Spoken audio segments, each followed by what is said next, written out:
So you scalping the ticket for your own fight, man? Definitely. Who is Miguel Flores? Miguel Flores is a hard worker. I mean, like I said, I'm no rookie. I'm a vet. I've been in the boxing game since I was 5-6 years old. I was along my brother's side when he was fighting. My brother fought on big cards, Cotto Margarito, when Pacquiao fought at the Alamo though. So I know what it takes. I've been around this, type of environment. And like I said, I'm not here overnight, I lost my brother along the way. It's been a hard path, I had some bumps. I was an undefeated fighter. I had my first defeat, like any fighter could happen. I got knocked out. I came back, fought Chris Avalos, got a tough decision, something that I thought should have went to the scorecards ended at a knockout for me when I had 3 cuts off of headbutts. But it's things that happen. It's only gonna make this victory February 16th sweeter. I'm gonna be like, damn, all those times I struggled is gonna make it even sweeter. I didn't take the easy path here. I struggled, and it's gonna be more sweeter. Where were you when you got the call? And how was that? I was living at my sister's house at the time. I didn't have a house. Like I just told some people, if I would have known I was gonna fight Leo, I would have got a bigger house. Now that I moved into my house, I'm a lot more focused. I have my family, my 2 boys, Eden and Thiago. They're my motivation. My nephew, my brother's kid, he's been my motivation. He's 10 years old. I saw that little boy grow up. So, like I said, when people, I don't even feel disrespected when they say, oh, Leo's finding another cab driver. It's just like a joke to me. I'm like, that's why I said, I'm going to change my nickname to the cab driver. But trust me, this cab driver is going to come to fight February 16th. He's not going to have an easy fight. Now, you talk about you want to see him fight the 3 names that I mentioned on asking the question. How excited of the potential of you fighting those 3 names, the Gary Russells, the Warringtons, the Oscar Valdez's? Yeah, well, obviously I'm a fan, and like I said, I want to see him fight those guys, but he has to get past me, and then once I'm at the top of the throne, obviously, we know boxing is a business. Sometimes people don't understand that. It takes more than 2 guys wanting to fight each other for the fight to happen. But obviously, if I get in the position where I become champion, I'm going to do everything in my power to fight those guys. Warrington, Valdez, Frampton, all those guys. I'm going to do everything possible to fight those guys. Okay. Now, you're from Houston, right? Houston. What was your take on Jamel Charlo versus Tony Harrison? Well, I was surprised. I got the ESPN app and it popped up. I was like, no way, he lost. And then I went home and watched the fight. It was a close call. Those guys, both guys, I mean, their mentality is always positive. As the Charlos, they're always lions, they're brand, they're so motivated, so amped up. And then you got Harrison, a guy that's just, underdog, coming from Detroit. Seeing him able to do that, it gives me extra motivation. Not just him, Isaac Dogbe, he just lost his belt. You're right. Tyson Fury, he just had a great performance. So that always motivating the underdog to do better and prove that, like Leo said, two hands, 2 feet, anything can happen in the ring. Now you talked about it's 2 Mexican warriors. He said Mexican warrior. I believe you alluded 2 Mexicans in the ring. How do you prove who's the best Mexican? Do you get a bigger sombrero? Or how do you, I'm making fun, but I'm just trying to make it light of the subject. No, you don't. I mean, obviously, I look back, I love watching, one of my favorite fighters was always Marco Antonio Barrera. And I go back to his fights with Eric Morales, and obviously, Morales always wanted to brawl, and Barrera was always the smarter fighter, box. That didn't mean Morales was the more Mexican, because he always wanted to fight. It just Barrera was smarter, so we have to stick to our game plan. I mean, keep a cold mind and stay relaxed. I mean, I think with his fight with Mares, he's like king of LA, so I get this king of Michoacan, because we're both from the hometown of Michoacan in Mexico. So I mean, it's gonna be an exciting fight. That's a Tejano versus a Chicano, right? Yeah. Something like that. Yeah. Okay, now this is like becoming like my interview. Do y'all want to say something? I was good. Oh, go ahead. No, you're good. Like, keep asking the question. Okay. Now, you both throw a lot of punches. What's the game plan? I'm always bewildered how y'all make weight. And y'all throw 100 between 80 to 120 punches around. How do you combat that? Like, when you go back to the corner, like, did you see him? Like, do you have time to think about how you responded? But I'm always like, it's crazy. It amazes me sometimes. You kind of trigger your body to do something, and once you go out the arena to the fight, you kind of go in just a tunnel, and your trainers could tell you so many things, but your body and your mind are already triggered to what they're gonna do, regardless, you know. And so that becomes muscle memory. Everything you practice in the gym, it'll just transfer to the fight. That's why in the gym we're working hard. We're practicing throwing 100, 120 punches around, you know. So we're gonna do that. That way we can transfer it to fight night. Any notable sparring partners? We're working. I mean, all of our guys are decent guys. You know, they're coming to knock my head off. I can tell you that much. You know, I had one guy, Pablo Cruz, scream, "Santa Cruz ain't in this type of shape," and he just threw like 10 punches, a flurry. So I'm like, man, these are the type of guys I need. You know, he's a motivator. He's a runner. And you know, like I said, conditioning and sparring is not going to be a problem. We have all that back at home in Houston. Outside the ring, in addition to being a father, who is Miguel Flores? Outside, I'm just a chill back dude, you know. I like riding horses. I like to listen to corridos and banda, and that's it. I'm a chill guy, you know. Now I'm a family guy. I've gotten away from... How old are your boys? I have Thiago, he's a year and 8 months, and Eden, he's 5 months, you know, so they keep me young. Back then, I would get home, oh, I'm tired, I'm gonna take a nap. Now, oh, I get home, I'm tired, go change a diaper, go make a bottle. It's 2 diapers. Yeah, 2 diapers. But it's fun, you know, it keeps moving. I just got them a dog, they're so happy, I'm happy for them, and like, I'm living life, man, you know, I'm not listening. I'm reading comments, naysayers, and I'm just rolling it all through, running it on through. You know, it's something that's in their day in the office for me, man. No problem with that. Now, Houston is making a comeback. You got Hooker. Is Prograde from Houston, or is he from Prograde? He's in our same. Yeah, he trains at the same gym as me. Oh, really? Okay, beautiful. There's just okay, beautiful. Prograde at the gym. This dude works. We got Oshaki Foster. There's another one of his stablemate, gym mates. He just beat John Fernandez, you know, for the WBC silver, which was another, upset type of fight. So you got all these guys in there working hard, and you know you see them, and obviously Prograde's a world champion or at that level, and you see soon to be if he wins the tournament. Yeah. So you see these guys working so hard, and we all started in the same amateur program. So if they could do it, why can't I? Now you're a James Harden fan? I don't watch. You don't watch basketball, man, but I know who he is. But he does come to the gym. Oh, James comes and works out. Yeah, he comes to the gym. Yeah, he comes to the gym sometimes. Works on the bags. Oh, really? Our gym is in downtown Houston, and we're probably 2 blocks away from the Toyota Center, where the Rockets play at. So we get a lot of those guys coming in. I've known James since he was a little kid. Yeah, he's from not LA. Anymore. No, he's not. No, he's an LA guy. Yeah, he's an LA kid. Yeah. So you got a lot of momentum building up into your fight. You know, with the exception of the Charlo loss, but they still galvanize the spirit of Houston. You understand what I'm saying? Yeah, definitely. I mean, the Charlos are there. They're still. I mean, it was just a minor setback, but that shows you that anything can happen in boxing. How do you see this fight ending? I see it ending in a great action fight. Like I said, you guys are not gonna have to do much looking for the fight of the year. It's gonna be it. I can guarantee that though. It's gonna be a great action fight.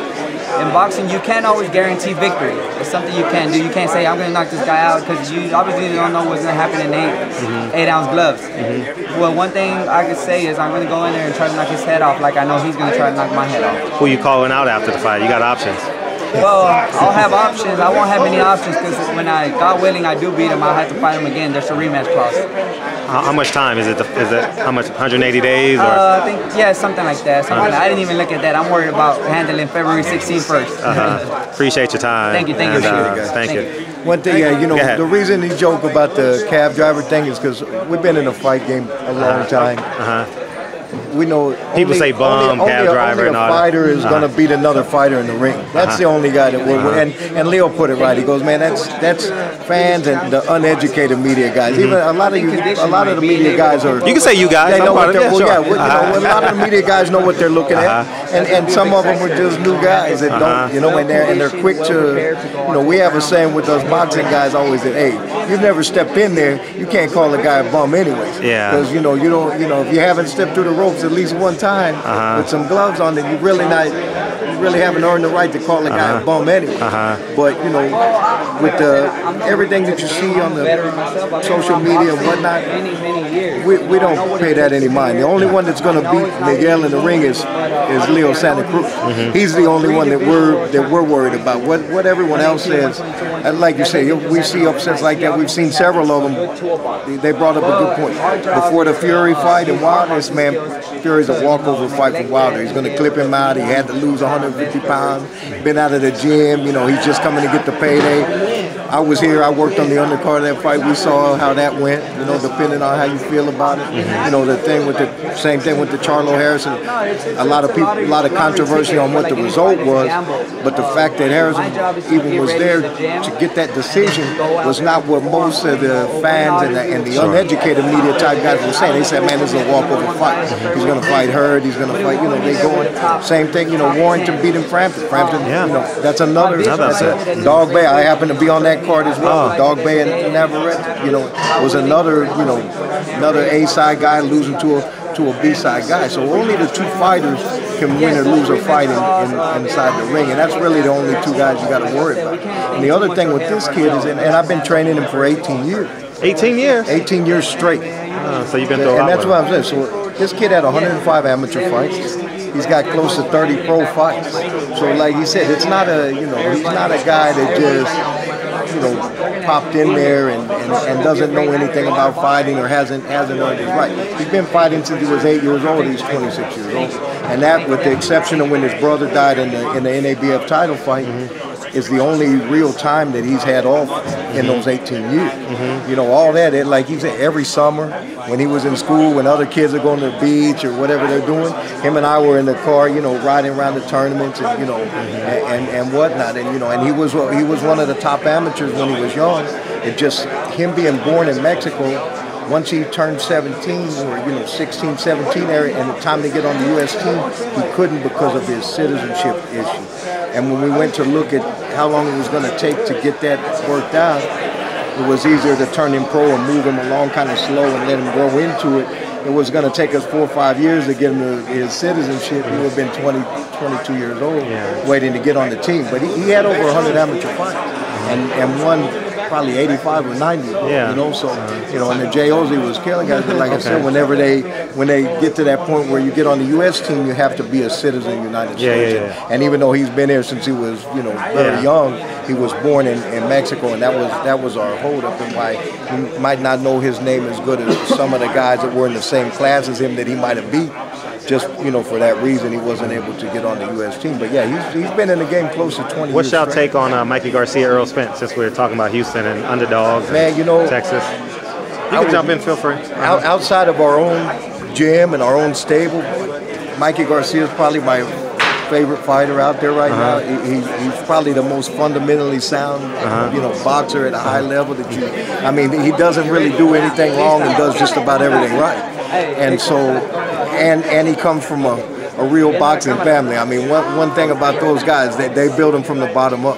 You know, the dad did it with Fernando and with Robert, and then Robert's doing it. You know, who wins? So you filibustering me. Who wins? Well, the thing about it is, Spence is a huge guy. I mean, I will say this: he's the biggest, strongest welterweight out there of all of them. I mean, when we saw him about a month ago, we came out here for the big press conference when they were, you know, announcing all the fights, and you were probably there. Yeah, I was there when we were at Fox Studios. But man, that guy was bigger than most of the 168 pounders. You saw him. Yeah. I mean, man, he looked like a light heavyweight. You know, so. But I do think Mikey's a technically better boxer. I think he's the more rounded out boxer. Man, you need to be working a telecast. Well, the thing about it is you keeping us suspense like a mother. Well, the thing about it is this: is that it's going to play out like a lot of fights do. We're going to see is Spence going to impose that pressure, and Mikey's going to be able to take it, or is Mikey going to give it, you know, show the holes in. You're afraid to pick against your best fighter, huh? Your favorite fighter. I can't say, man, because you know, really in my mind now I will say this, the fights that I really wanted to see was Mikey and Lomachenko at 35 and Spence and Crawford at 47. Because I think those are the real fight, and I think that's a fight that most of us would really prefer to see, because I think Mikey, that's his, you know, a good weight class for him. And I think, you know, hey, Crawford's skill set's unreal. You know, I remember him from the amateurs, you know, when we used to go to the national tournaments and watching him then. And his ring IQ is so high.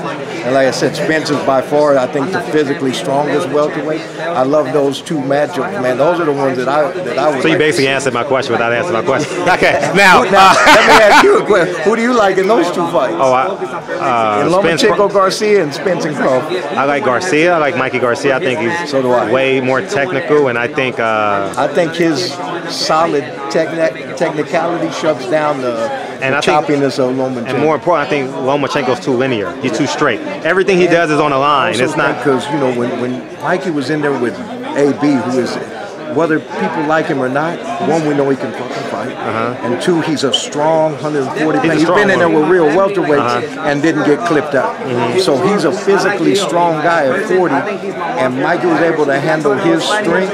There's no way Lomachenko pushes him around like he's pushed a lot of these guys. And I like Spence. I think Spence suffocates him. I think Spence cuts the ring off. I think that mental pressure. I think down the stretch he's gonna 7 through 12 is gonna be. And you should like Crawford. Because I like his ring. His ring IQ is just. You're not wrong. Just high. You're not wrong for taking Crawford against Spence. You get what I'm saying? But I don't think that's in a walkover fight though. You know, no, I think that's a very tight, because Spence he's a physical beast, man. He's cumulative though. I think Spence in all his fights, let's call them step-up fights, the cumulative effect. Yeah, that's you understand, like rounds 8, 9, and 10, you're like, right. oh my God. Yeah, after 6, man, he just beat you to death. You know, he's such a physical guy. He hits you on your elbows, your shoulders, and just, he's very old school in that way. You know, where guys aren't already, Chavez, the senior, was like that. Yeah. He'd get in with those slick guys and he'd hit him in the elbows and shoulders and just. But with power though. And the first half of the fight, and then the second half of the fight, those guys start slowing down and he just beat the shit out of him. So you're right. He has that similar type of, wear you down. You got to make it through these 12. Yeah. He would have been a hell of a fighter in the 15-round days. Oh. Because he would have been a hard guy. How the hell they do 15 rounds? I never understood that. In the 15-rounders, he would have probably been really hard to beat. But I do think they need to do 13 or 11 rounds though, like because too many draws. Yeah. Too many draws. Like just pick a winner. They'll find a way to do it. you know that, man. Listen, and this is just my personal opinion. I've been in boxing. I started boxing in '78 when I was a kid, and I've been training guys for 20-something years, working cuts. So I've been about a good 40 years all together. I don't think, there's a lot of people where, and after fight, oh man, that was fixed and this and that. I think it's more of an issue a lot of times of judges that aren't properly qualified, that don't know what, like we were saying about, they don't know what they're looking at. And I think the bad decisions come more from that than some kind of, these movie things where, they're going to handing somebody a bag of cash. Because you see it on fights that there is no money. And you say, what would be the reason for that? Because two guys are fighting for $4 grand a pound. Who's paying them judges off? There's no way. And, and because normally the fighters and the boxing guys are looking at it and they're educated. And listen, I'm not against them either. There's some of you guys that really know what you're doing. And then there's some guys that just kind of, like that's fair. And just, they kind of take the A guys on. Yeah.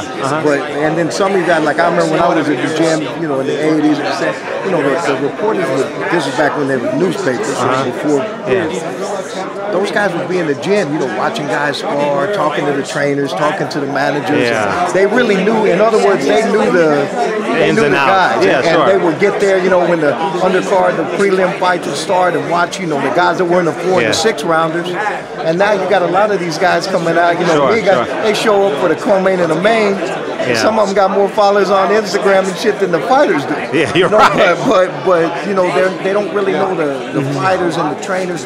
Hey man, this kid can fight like you and I know. There's guys out there 7, 8, 10 losses that can fight like a motherfucker. John Molina. That's great it. example. Get in a fight with him and see Manny Pacquiao, 7 losses. That's right. But and there's guys out there even like your Darnell Boones and guys like that gave everyone upside down. Put Andre Ward. Manuel Guskus. Exactly. And those guys on any given day, they'll either beat, and they fought real guys. Yep. And so they're the real reporters know those guys like that. Hey man, this kid can fight. Sure. Don't look at his record. And the ones that don't, that just look. I think the way the game has changed a lot too. You look back in the old days. My grandfather was a fighter in the 30s and 40s. You look at them old time guys' records, like 150, 35, and 10. They just fucking fought, man. And they fought every couple of weeks. And like everybody always talks about Ray Robinson and Lamont. And most guys today think that happened over, because they fought 5 times. that shit happened over a 2-year period, man. You can't get these guys to fight 2 times in 5 years now, right? Yeah, you're right. So, and those were high-end, those were world champion guys. They weren't undercard fighters. And, you know, so now I think the way that the business has changed, especially the way it's marketed toward the fan, everybody looks at the zero as whether that makes a guy that can fight or not. True that. And so, but you and I, like we just mentioned, I know guys that have 2 fights. Hey, you take it easy, we'll fight that kid. See how easy it is, you know? Or, you know, guys that have 2 losses, 5 losses, 7, 10 losses, but those guys can fight. And I know some undefeated kids that can't. Yeah, no, you're right. So I think the way the business has changed in the last 20, 30 years, especially the way it goes out towards the average fan, is that they see the zero, and that's how they decide if a guy can fight or not. We know better than that, you know. And so I also learned a long time ago with my guy, you